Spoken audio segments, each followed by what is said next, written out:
Are LGBTQ plus books important to represent gay culture and telling our stories?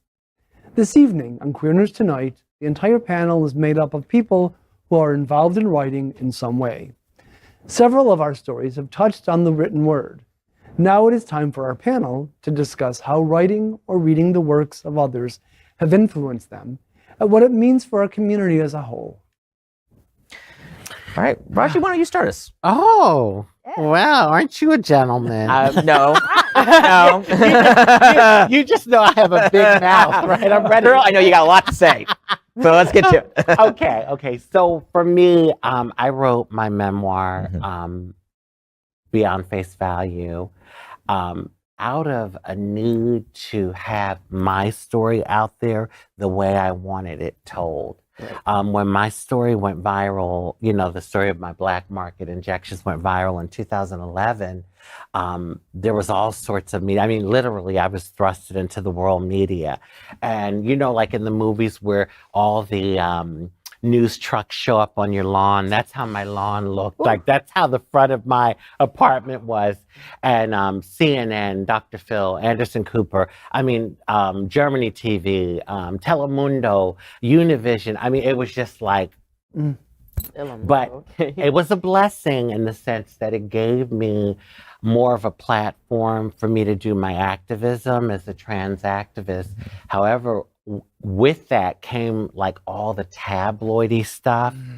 They were calling me cement woman and elephant woman, and it was a lot of like nasty stuff online and tabloidy stuff, which comes with the territory when you're out there in the media like that. Right.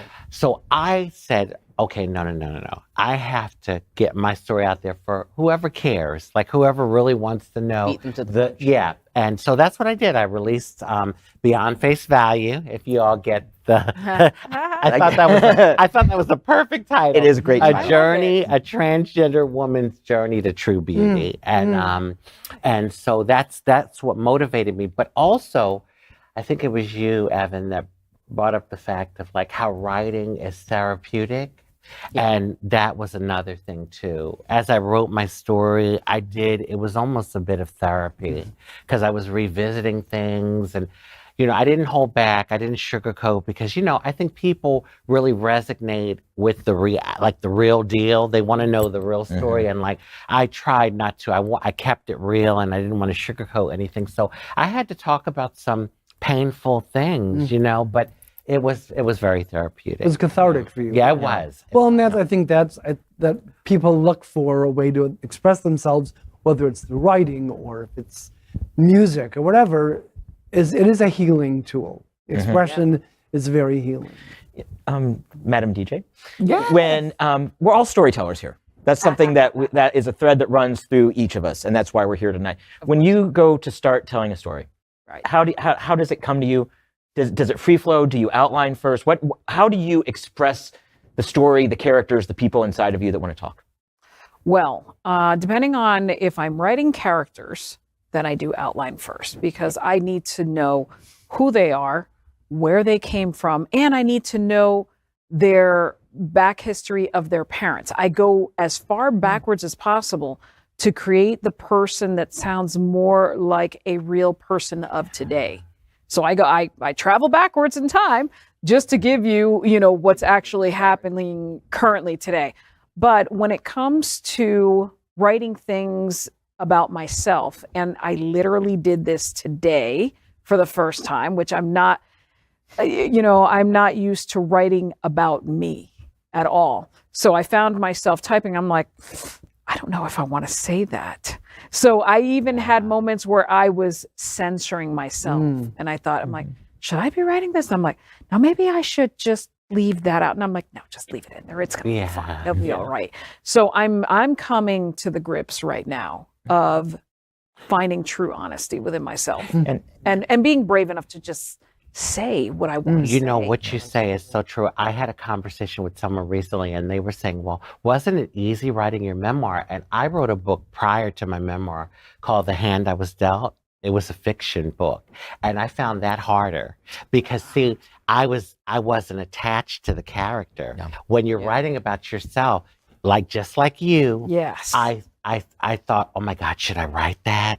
Oh my God, maybe I'm putting too much out there. Like you start questioning because you're writing your story and you know that this isn't a fictional story. This is like, your story. Absolutely. So yeah.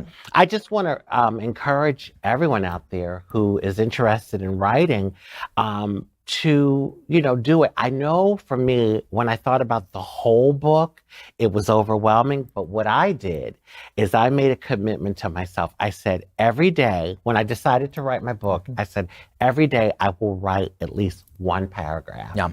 And I made that commitment. And some days it was only one paragraph. Some days it flowed like water. I wrote like paragraphs. Love it. But when you make that commitment, it kind of breaks it down and it's not as overwhelming, and so that's what. Yeah. I find it tends to flow when I've got an editor texting me that he needs my story. Wow. Evan, yes. Evan, I'd like to. I'd like to have you comment on something that DJ Nena talked on, is about the fear and the self-censorship, and certainly that is something that affects, I think, younger writers who are still subject to a lot more supervision and checks. What's your experience with that, and do you ever do that to yourself? There have been moments where I am writing fiction, and there have been moments where I'm writing poetry and nonfiction. And throughout all of them, I have noticed that when I am writing about myself, it is one of the most difficult things I could possibly write because it's the truth. Yeah. And the truth is always really difficult to process and understand because it's something that is real. And as humans, reality is something that we want to attach ourselves to, but we know that we can't absorb all of it. And in writing about myself, I do find myself censoring certain things. And then I realize that I reread it, and it's like, well, that's not really what I wanted to say. So there have been moments where I've just been sitting there looking at a piece and I just scrapped the entire thing because it's not authentic. It's not real to who I am. So I have to sit there and accept that what I have to say does end up having value. And even if I don't think so, it could possibly have value to someone else out there. And that writing my authentic story and writing whatever I feel should be written is the right thing to do. I come to this panel as a journalist for 27 years. For 25 years, I was a television news producer. I worked in stations around the country, mostly in the Midwest, but I've been down here, and I was at a television station here for about 15 years. And it's been very rewarding, but what you talk about the truth, and it's something that you find, people are always like, oh, it's your side of the story, and it's your side of the story. Right. But I have very few stories that I've done that there were only two sides to the story. And that's one of those things. And a lot of times you are on a deadline, like I referred to a couple moments ago. Right. You've got to get something ready for the 5 o'clock news or the 10 o'clock news, the 11 o'clock news, sometimes all three, and they have to be different, and they have to be different stories. And I was a producer, and I was never really on camera very much. These last 2 years, I've left television. Aside from this is great, and this is great. Now I'm on camera. Yeah. But going out and transitioning from being an off-camera person to being a reporter with my name on the byline, it holds you accountable a lot more, and a lot more immediately. I stay out of the comment section. As long as I know that what I reported was factual, I don't really pay attention to what people are saying. Like, oh, you're a terrible person, you're a liberal, whatever. I stay out of that. But you get out there and you meet the people that you're covering. Because before, they were always just a person out there. They were, the fire victim out in Southwest Ranches, or, they were in a car accident up in Pompano Beach. But now you put a face to it, and you meet the politicians that you're covering. You meet the people who have been victims of discrimination, and it changes your perspective. So I think that, to your point, truth is a matter of perspective. And I think as writers, we all strive to find as many different perspectives and somehow filter it down.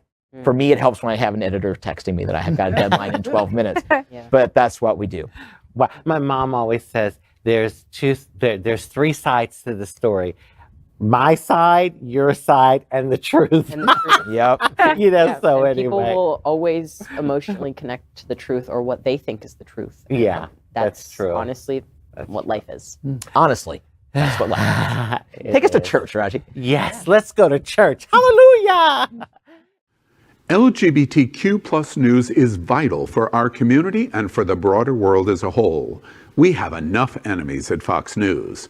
Tucker, Sean, and Laura are loud. We need passionate allies. Happening Out Television Network, Queer News Tonight, and It's Happening Out are literally out of the closet and into the headlines. Our community needs your support. Like this broadcast and subscribe now to ensure the growth of the